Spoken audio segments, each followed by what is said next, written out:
2022年、一冊の本が話題になった。陰と陽、歩み続けるジークンドー。著者の石井東吾は、なぜジークンドーを求め、どのようにしてインストラクターになったのか。師匠広渡辺との出会いから現在まで、二人の継承の物語。黒帯ワールドジークンドー2023、今始まる。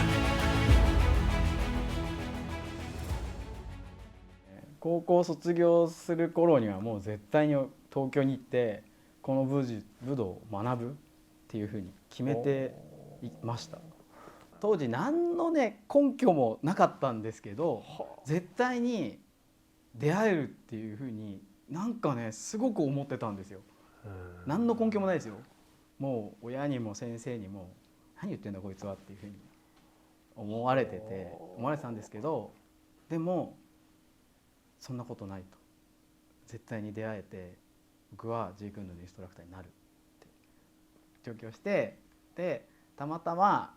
その入った本屋さんに当時格闘技通信っていう雑誌があったんですね。でその格闘技通信の本当に1ページもう広告なんていうか行事開催みたいなコーナーがあって、でそこにテッド・ウォンが来日ってこう書かれていて、ジブル3の直弟子テッド・ウォン、マジっすか。そう来日2回目のセミナー開催本当ですか。で連絡先広渡辺って書いてあって、速攻でその場でもう電話してもう絶対に行くんでよろしくお願いしますっていうことを言って、当日になって、10時開催だったんですね。セミナーは、僕6時にその場所で待ってました。もうウキウキ、もうすごい。そうですね。へえ、どうでしたそのセミナー。セミナーはもう本当にその生で初めて見るその武術の動きで、そ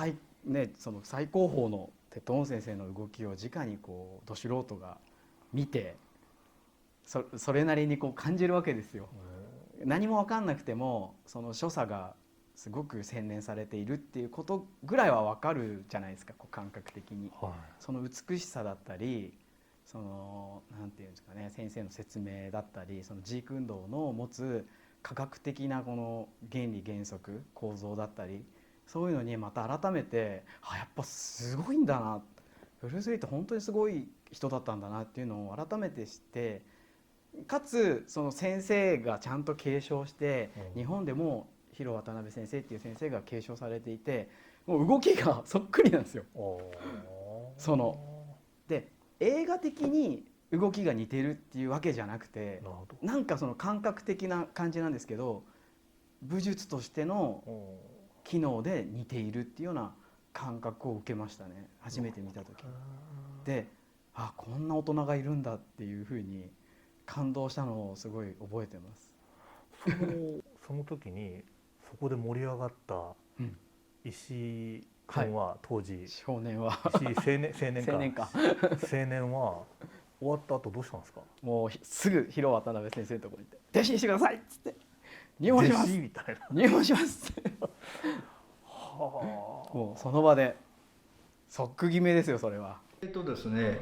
先生について3年目の時ですね、3年目で、ついて、翌年にまず先生が初めて日本に、招聘しましてセミナーやりました。で次翌年1999年の確か秋ぐらいだったかな、第2回目のセミナーで、格闘技通信はちょっと知り合いがいたんで、告知を出していただいて、僕の電話番号を載せて、そこにいろいろ電話もらったんですけど、その中の一人石井がいたんですね。土日でやったんですけど、でセミナーは10時からで、僕らは9時半入りぐらいで入ってたんですね。でうちの弟子が朝7時ぐらいからずっと待ってる人がいたみたいでっていうのを聞いて、でそれが彼だったんですよ。で翌日曜日も朝早く来てたっていうのを聞いて、でとにかくニコニコして、周りうろうろしてて、でセミナー受けてて、で昼休みの時にちょっと僕も生徒何人か呼んでちょっと技のレクチャーしてる時も後ろでニコニコニコニコして聞いてるんですよね。でセミナー終わった後に先生ぜひ教えていただきたいんですけど、本当にじゃあ来週からこの場所でやってるから来ればっていうのが出会いなんですよ。じゃあ分かった、うち来いよ。そうです。もう次の週からヒロ先生の道場に通って、もうそこからずっとですね。で少しして先生にもうなんだろう、もう足りなくて稽古がもうとにかくもっと知りたい、もっと学びたいっていう気持ちが多くて、もうなんならもう本当にあれなんですよ。悪い話なんですけど、他の人はもうどうでもいい、僕にだけ教えてくださいみたいな。もう早く先輩に追いつきたいし、早く先輩を抜きたい、早くいろんなことを吸収したい、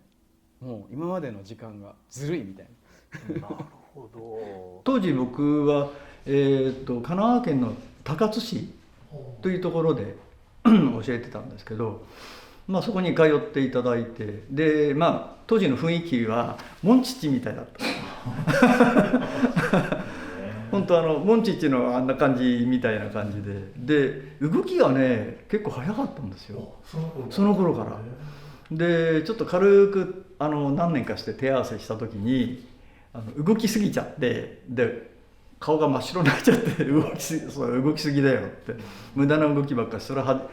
れを排除していかないと、ね、体力続かないからねって。でもね当時から動き早かったんですよ。で先生に手紙書いて、手紙書いたんだ。手紙書いたんです。いつも会ってるのに。そうなんですよ。なんか当時、手紙じゃなきゃ失礼かなと思って手紙を書いて、先生には自分の思いとプライベートレッスンを可能でしたらお願いしますっていうふうに書いて、そこからプライベートレッスンを受けるようになりました。先生の自分の人生をかけるのにもうこれ以上ないっていうふうに思って、なんか稽古してると自分の魂が喜んでるっていうかのがすごく分かって、でそんな経験今まで本当にしたことなくて、これだったんだっていう感覚、自分のずっと求めてたものってこれだったんだっていう感覚がすごくありました。ヒロ先生はその頃おいくつぐらいだったんですかね。先生は、今60代なので62なので、そこから20年前40歳ぐらいですかね。ぐらいですね。はい。もうすごかったんですよ。かっこよかったんですよ、動きが。もう時間があればプライベートにお願いしますって、先生のご自宅に泊まらせていただいて。ご自宅に楽しそう。それめっちゃ青春ですね。いやでもやっぱもう先生なので、もうすごいやっぱりそっかもうピシッという感じで、もう緊張でもうたまんなかったですね。でもヒロ先生はなんていうんですかね、稽古の時はすごい本当に厳しくて厳格な方なんですけど、普段はもう本当になんていうんですかね、オープンな方なので、すごく優しくしていただいてよくしていただきましたね。はい。今でも素晴らしい。はい、手紙何回かもらいましたよ。結構また来たよみたいな感じで、でもそれで僕は返事書いてあげました。そうなんですね。はい。やっぱし生徒のね要望にはできる範囲内で答えてあげたいっていうのが僕の信条なんで、当時僕は埼玉県の三郷市っていうところに住んでましてね、でプライベートレッスン個人レッスン受けたいっていうんで、ここまで来れるんだったらいいよって形で来さして、で23時間教えて、でまたって感じで、泊まったことも確かあったかもしれないです。土曜日に来て、例えば日曜日もやって帰るみたいな、それは何回かあったかなっていう。はい。本当最初がジークンドーっていうのがやっぱりそこですね。わおって思いますよね。それはこだわったんですよ。だから友達にそんな格闘技興味あるなら極真やろうよとか、で結構いろいろ道場見たんです。少林寺見てみたり、でも違う、これはブルースのやつジークンドーじゃないよって余計な動きを身につけたくなかったんですよね。やっぱり本当に自分が学びたいことはジークンドーだったので、そこには絶対こだわんなきゃいけない。今度だったんだって言ったところででも本だけですよねそれ。しかも学べるかどうかも分かんないっいやていう。それはすごいですね。いやもう素晴らしいですね決めたんで、自分で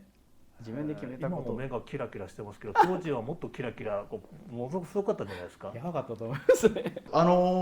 やっぱしまずはジークンドーはジークンドーのそのなんだろ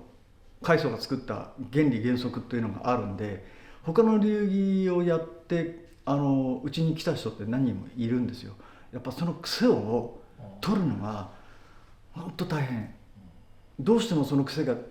何年もやってる人が出ちゃうんですよね。黒帯クラスぐらいの人が来た時は。だからそれを一旦捨ててもらう。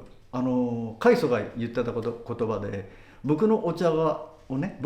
みたかったらまず君のコップを空にしなさいっていう。だからそれを必ず僕言って、とにかくまずその今まで習ってきたことは白紙にしてほしい。じゃないと僕が教えて鉄塔温泉から先生から伝えたことは伝えられないからということは必ず言ってました。だからめきめき上達しました。自分がそのヒロ先生からジークンドーを学んでる間も、ヒロ先生はアメリカにこう渡米して鉄塔温先生から直接学ばれたりしていて、言えなかったですけどいいなって思ってたんです。すっごいいいな、俺行きたい俺もみたいな行きたいっすみたいな感覚だったんですけど、2003年にヒロ先生から「お前も来るか?」ってお声掛けをいただきまして、めっちゃ嬉しかった。めちゃくちゃ嬉しかったです。もう即答ですよね。はいってでその2003年の夏に初めて鉄塔温先生のプライベートレッスンに同行させていただいて、鉄塔温先生はセミナーでの顔とプライベートの顔ってもう本当全く違った別人違う。でしたどっちの方に違うんですか。どっちが。セミナーでは結構いろんな参加者、生徒がいる中で、結構 OK みたいなグッそっちか言ってくださるんですけど、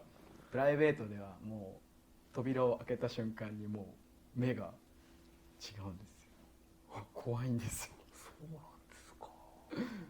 笑顔は出なかったですね、先生のレッスンで。そういうふうにヒロ先生からはそういう伺ってはいたんですけど、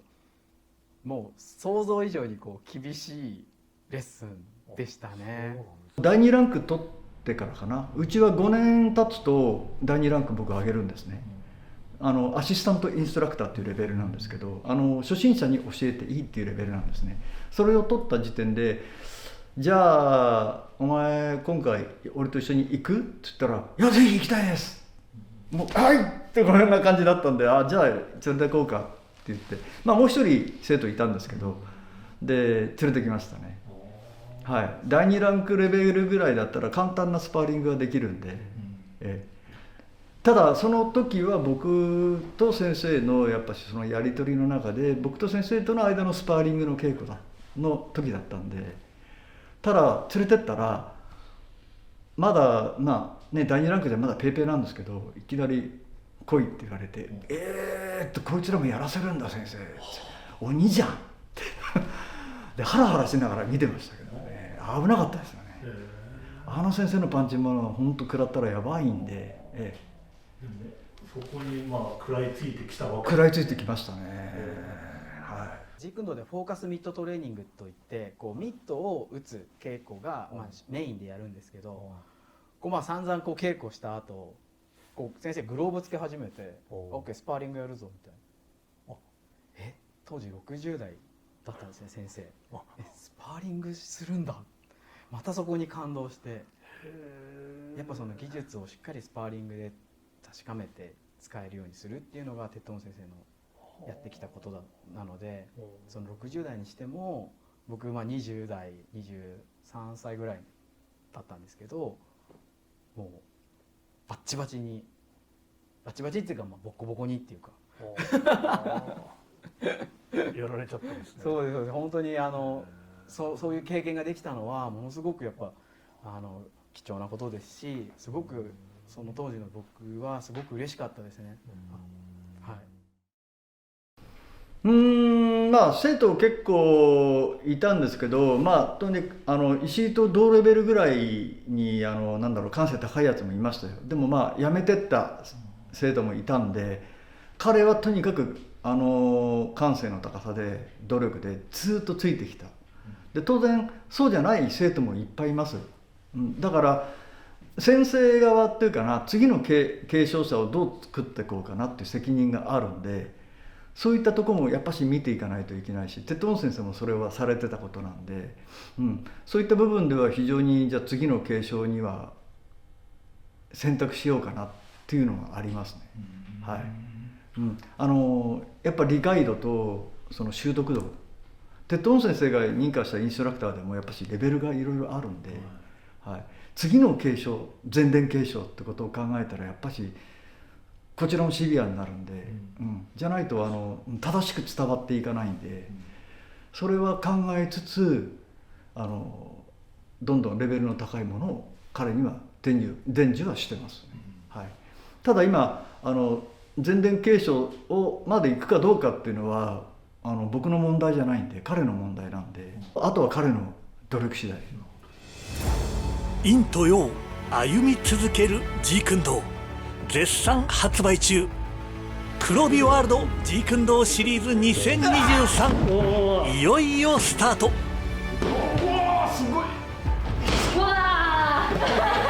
お楽しみに。Everyone is a hero in 黒帯ワールド。黒帯ワールドでは誰もがヒーロー、もちろんあなたも。それではまた黒帯ワールドでお会いしましょう。